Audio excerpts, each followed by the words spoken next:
You know, if I took an inventory, if there was a way I could go back in time and take an inventory on the unexpected that happens in landscape projects, I could probably make another small book.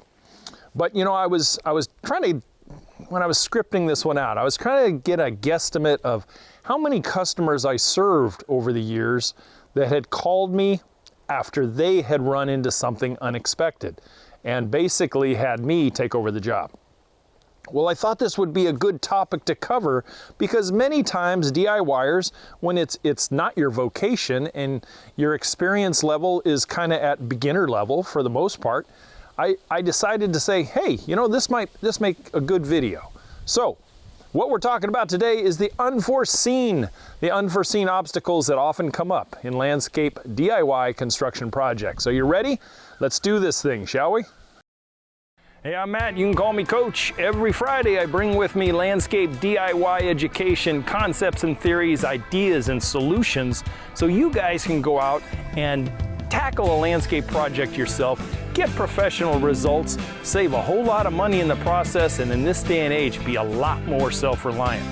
Man, after a 20+ year career in the green industry, I'm bringing with me a lot of knowledge and experience that I want to share with you guys, the new, modern, educated, self-reliant homeowner of today.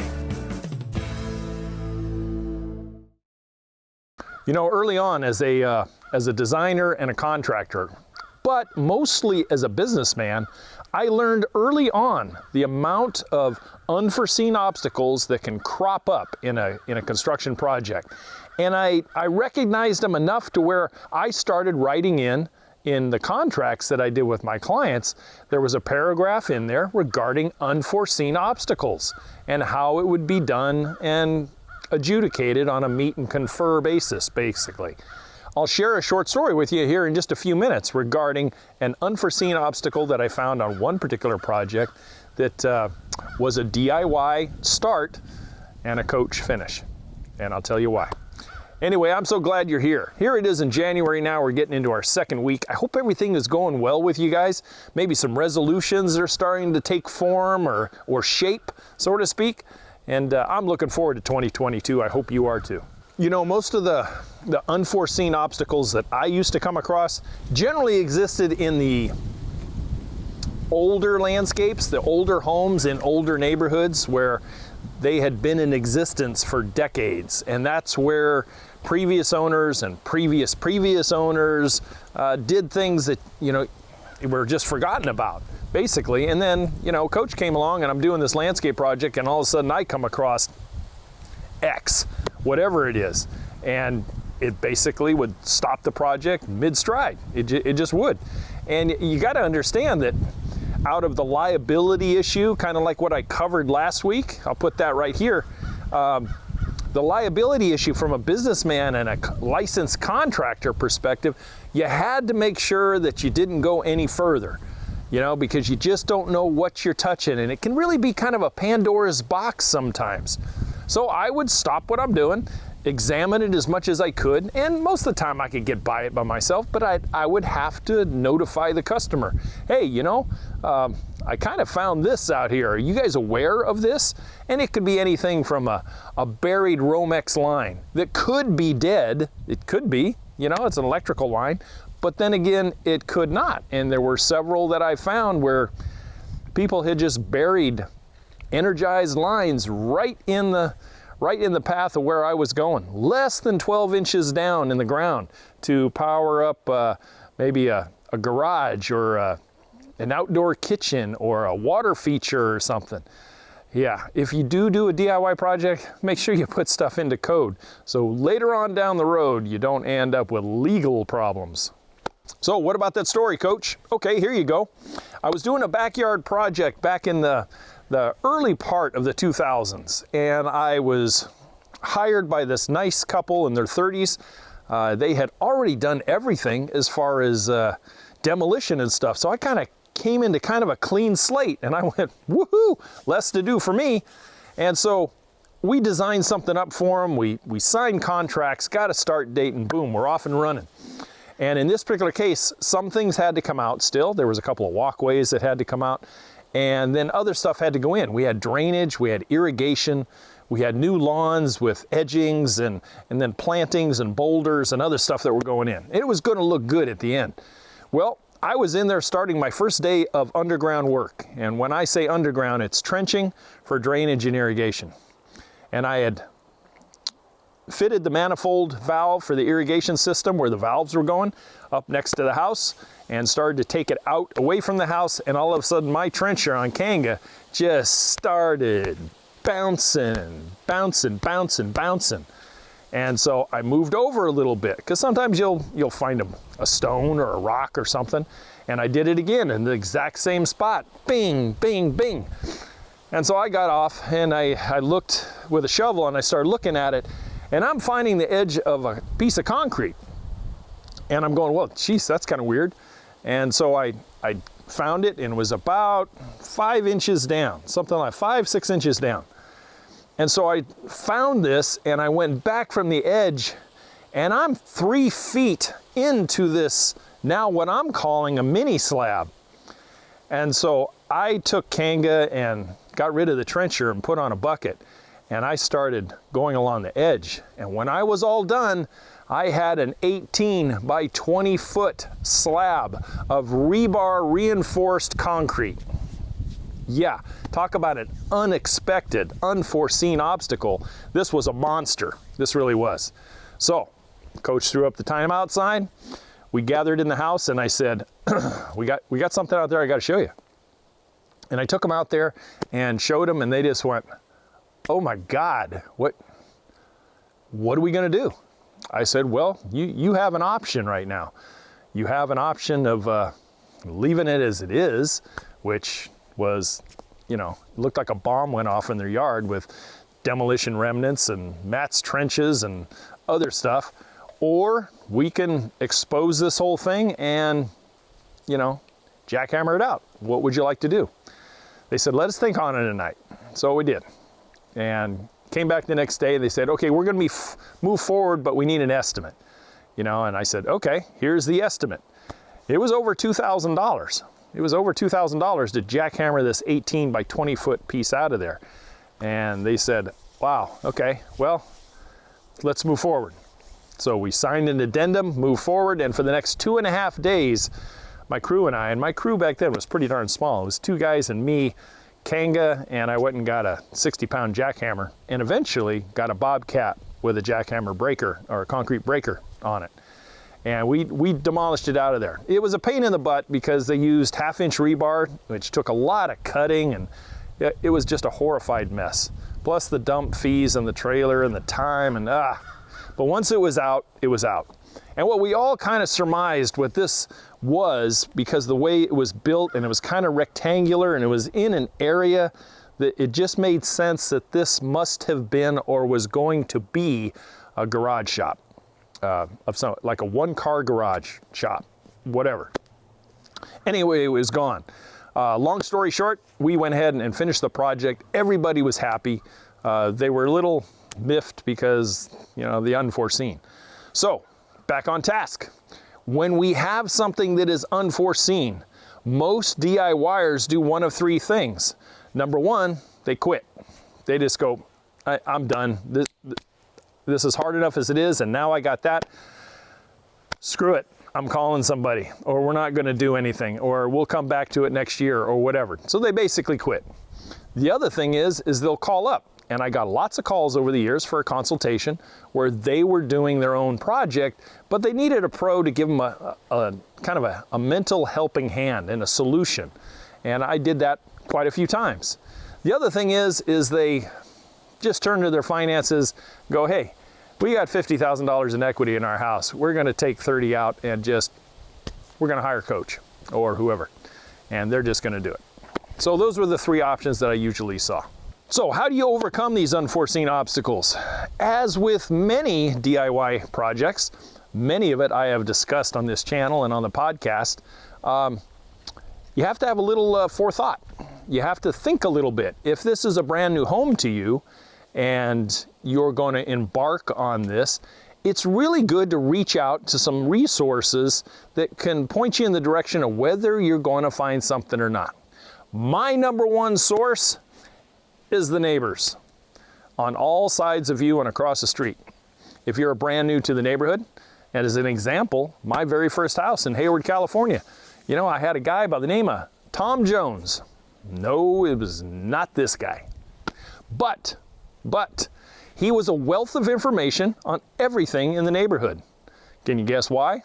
Yeah, he was a little bit of a busybody, but you know, that's a whole nother story. Anyway, Tom told me about various things on how things went together in my yard, and how old things were, and what could I expect, and how long was that godforsaken palm tree sitting in the middle of the lawn. Oh my God, what a nightmare that was. And so he was a wealth of information. So you might find the same thing. If you have a neighborhood, unless it's brand spanking new, you know, maybe you have a neighbor on the side saying, hey, you know, we're your neighbors next door, hi, and we're gonna be doing some work over here, and we were wondering, could you fill us in on maybe anything screwy or weird that might have gone on since you've been here? And oftentimes that is a wealth of information. The other avenue is you can go down and check out your property at your city hall or your county building or wherever permits are pulled, and give them the address and say, hey, is there any permits that have been pulled over the past whatever number of years that they record, and see if there was anything pulled. If you have something that says, you know, well, yeah, they pulled something for a single car garage, looks like it was supposed to be about 18 by 20, okay? Aha, all right, so they were going to be doing something, or they did something and it burnt down and they just buried it, which is what happened in the story I told you. They just buried it and put a lawn in. Wow, talk about half-ass ship. Anyway, there's that, and then also your own inspection on the time that you buy. You know, a really close, good property inspector will see some things that are kind of red flags. Electrical lines that just mysteriously come out of the building. They're not in conduit or anything else. They come out of a building and go in the ground. Big red flag. Other things that I've found things like in brand new homes when I go in to do the backyards, but they've had a little bit of production work back there as far as the slider patio concrete steppy thing, and then drainage lines and maybe a little bit of grading and then catch basins, that kind of stuff. Really common in newer developments. And I found some cheap ass landscaping done where they put drainage lines on downspouts, ran it under the ground, nailed it underground, and then just buried it. It didn't go anywhere. It was not finished. But hey, nobody goes out there and wiggles the drain lines when you're looking at a brand new house, right? So, word to the wise, check other people's work. It's really a good idea, and you will be surprised at what you find sometimes. Then again, they call it unforeseen for a reason. Another example, it was one of the last jobs I ever did. And we had a big concrete pour to do, and we were backing the concrete truck into the backyard and up along the side of an old ratty ass lawn, and all of a sudden, the passenger rear of that cement truck went poof, disappeared into the ground. And he was able to extricate it out because of the weight, and he got it, and we moved it around this new hole we found, finished the job, and then went out and looked, and what we predicted it was that since the house was really old, it was the old outhouse pit that had been covered over and then lawn put over, no big deal. But there was about 12 inches of cover over that, and that cement truck just went right through that soft earth. There was just no doubt about it. So afterwards, tell the homeowner, they went, well, we had no idea. And I said, well, we'll pull out the turf and cut it up, and then we'll repack it as good as we possibly can. And it was deep. It went down there quite a ways, and it was probably 2 to 3 feet across, and we lost track at 6 feet. So whatever it was, we rock filled it back in, and then did a sand base over that, and did soil and then turf again. And we never heard any complaints about it. But, you know, can you imagine if that concrete truck full of 9 yards of concrete couldn't get out of that hole?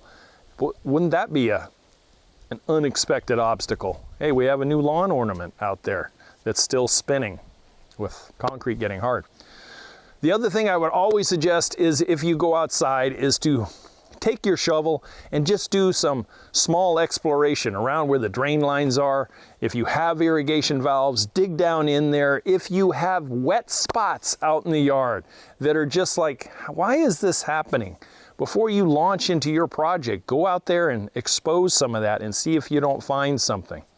What you don't want is, you don't want to get going and you're doing trenching or rototilling or whatever, and all of a sudden you come across things like gas lines that result in this, and water lines, so you end up with problems like this. Those things are going to be moments where you're going to go, what the hell do I do now? Some of the older homes, maybe you're going to run because you have a broken water line that you've hit, and you have to run and you start turning off your gate valve at your house, if you know where it's at. And all of a sudden the gate valve, which is 50 years old, suddenly de-threads and is so corroded in there it won't shut off. Now you got to turn it off at the street. Do you have a stem wrench that can go down in there and turn off that water main? Or do you have a meter out there with a crescent wrench that you can get on it and turn that thing off? If not, you'll end up with messes like this. And now you got things like the fire department and your public works department coming out to rescue your butt. Knowledge is going to be power. It really is. If you can sit down before you start a project and say, hey, what if I come across electrical? What if I come across plumbing? What if I come across sewer lines, or old shallow Orangeburg sewer line like I had at one of my houses in Northern California? That thing was 8 inches underground, and if I had trenched through that area, a trencher would go through Orangeburg sewer line without even a blink. Now all of a sudden you got an open sewer you got to fix it with Orangeburg. Who carries Orangeburg anymore? So now it's a 911 to the plumber, and hopefully some plumber can come out there and assist you. But I guarantee you, that's going to cost you a pretty penny. So if you plan ahead and you say, if I do come across X, I'm going to do Y. I'm going to have Smith Plumbing on speed dial. I'm going to have ABC Electric on speed dial. I'm going to have Coach Landscape Company on speed dial, so that you have a ready resource that can come and help you. What I don't want you to do is fall into that, what do I do now? Like Spanky here, okay? You don't want that. You don't want to have to quit. You want to persevere. And once you persevere, I'm telling you, it is the greatest feeling in the world to come across an obstacle that you've never faced. You confront it, resolve it, and move on. There's a confidence booster that a lot of people in this day and age do not fully understand, because the first thing they do is to find an answer, to get someone to do it for them. This channel is all about DIY. It's not about anything else. You have resources to DIY professional help if you need it, but if not, do it yourself. You can do it. It just is one of those things where you have to persevere and push through. One of the things about unforeseen obstacles is always expect it. If you always expect it and it doesn't happen, bam, great project, right? But if it does happen, it's not that mental kick in the gut that is going to set you back on your haunches and you just start, crying in your beer that night. You have a plan, you have the resources you can reach out to, and you have a ability and a checklist that says, hey, I know how to do this. It's going to set me back a day or two, but okay, I can do this. I didn't know that thing was there, and I'll take care of it. That's what I want to see, and everybody who watches one of my videos is to be able to conquer and move forward. So what camp do you fall in? Do you fall into the, oh crap, what do I do now camp? Or do you go, oh yeah, that's a little beyond my tools and expertise. Yeah, but I got Smith Plumbing. Smith Plumbing can give me a hand, okay? Or are you just like, I'm done. Coach, send in the second string. I need to finish this. I'm not doing this no more. What camp do you fill in? Hey, do me a favor. Drop a comment below and let me know where you're at on that. And if you happen to have a project going and you need a little bit of advice, email away right at this address right here. always ready to reach out and help those DIYers that are trying to do things themselves. So before I leave you, here's just a short list of some of the obstacles that I found, not just once, but probably multiple times over the years. And, you know, I'm not going to give you solutions necessarily. I've kind of given you that. So here's my short list. One of the worst ones is shallow, illegally placed gas lines, natural gas or propane. I have found those. I have hit them with a trencher but did not break them. And nobody bothered to tell me, and client didn't know either. But to avoid call-outs from the fire department as a result of something that looks like this, okay, you want to make sure that you have done everything you can do. Everything. Starting with an 811 call before you start your project, and let all the utilities that serve your home come out and mark and identify or not identify that you have anything in the area that you're going to be working. Those new homes out there, listen up.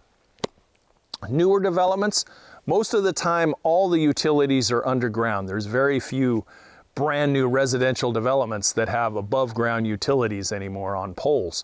They're all underground in conduit. And you'll generally find them between you and your neighbor. And you'll see your electrical panel, and you'll see your phone box, and you'll see your cable box, and you'll see conduits and other things coming up in. Most of the time the water is right nearby as well, usually in the front yard, and maybe with a stub that goes around to the backyard, depending on what's going on. But if you have to do some work in that area where those utilities come in and branch off and come up to your house and your neighbor's house, that is what you want to have marked out. And that, I strongly urge you not to be putting a trencher in that area. You hand dig whatever you need to dig over there if you can. Most of the time, it's probably within a year or so that it was all excavated and put in anyway, so the digging isn't going to be really hard.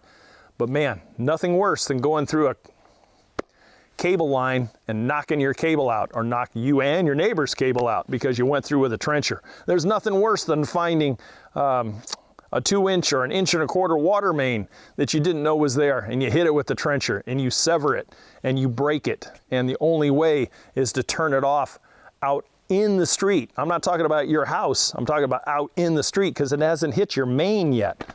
So be aware of that. Electrical. Illegally placed electrical stuff, like I mentioned, Romex underneath the ground. Hit a few of those, yep, wrapped it right around the trencher chain. Now you got an energized line on a metal trencher chain. Jump off of that carefully, okay? So be careful of something like that. Sewer lines, utility lines like cables that I already mentioned. Buried obstacles that you had no idea, like huge underground boulders that you never could have predicted. Oftentimes in newer developments, you'll find a lot of construction trash that is underneath the ground. And all of a sudden you're bringing up paint cans and busted up 2x4s. And how in the hell is this stuff all here? Don't they clean it up? They do to a point, but when they grade out those developments, those box scrapers, they bury stuff everywhere. Everywhere, believe me. And they're full of nails. So don't go walking around out there in flip-flops. How about this one? Found it twice. Found it twice in my career. How about graves? If you're out in the country, you bought the old farmhouse from the Joneses that they've had 3 generations living there for the last 80 years. You know, they just very well may have Granny buried out somewhere in the backyard, and they totally forgot about the headstone or anything else. She was just laid to rest out there in 1885. Okay, so I have found bones at the end of a trencher. I have found a whole bunch of bones once. You want to know the whole story? It's part of the course and part of the book. Anyway, you can find that too. Once you find some type of buried skeleton, you must stop, at least in Northern California, and you have to identify. Do you have an unidentified human grave, or do you have something else? Lastly, be careful of your leach fields and your septic lines. Know where they're at. Hopefully somewhere there is the drawing at the local county permit office that shows exactly where it's at, how big it is, how far it is from your dwelling, where it comes out of the house, where the tank is, and where the leach field is. It should be drawn somewhere for you. I was very, very happy when we bought Weed Patch Ranch that all the electrical, the water, propane lines, and leach fields were very well sketched out to scale for when I bought it. So when the seller was leaving, he says, here's where everything is, and this is accurate to within 6 inches everywhere that you go. And when I did my shovel exploration, because I was going to be developing the property and putting in a lot more sprinkler and drainage and all kinds of stuff, he was good. He did a very good job. He didn't do very well in grading, that's for damn sure, but he did do well when he put the utilities in. So let's wrap this thing up. Best advice I can give, always allow yourself a little extra time. If you think you can do it in a week, give yourself 10 days. If you finish early, hey, have a party. But that extra 3 days just might be the ticket for you to have to stop, regroup, overcome an obstacle, and move forward, and still be within your scheduled time frame. The other thing is you don't have to use it, but have a 10 to 20% extra funding, extra budget. If you don't use it, have a party or put it back in the bank, whatever you got to do. But nothing worse than having a problem and now you don't have the funds to take care of it and to move that project to its end.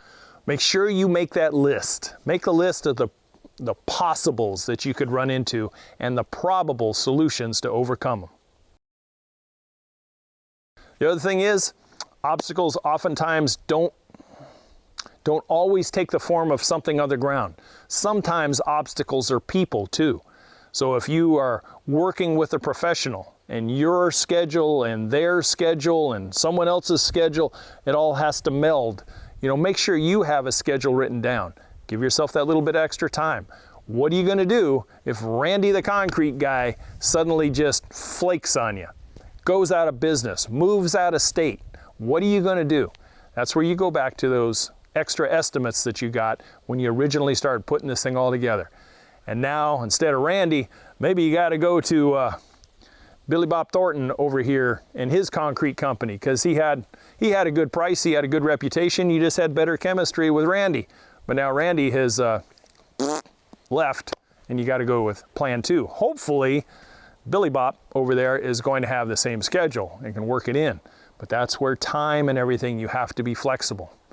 Guys, that's what I have for you this week. Don't forget checking out the website and help old coach out here just a little bit with the book and the course. Don't forget the checklist that's always over there for you. And I will catch you guys next week right here every Friday. And this week we will be back over on the Wisdom app. And if you want to partake, jump on with me. Got questions about landscape projects, obstacles that you've come across, or any other landscape related question, I'm there to help you. Hey, as always, to your landscape success, you guys take care. See you next week.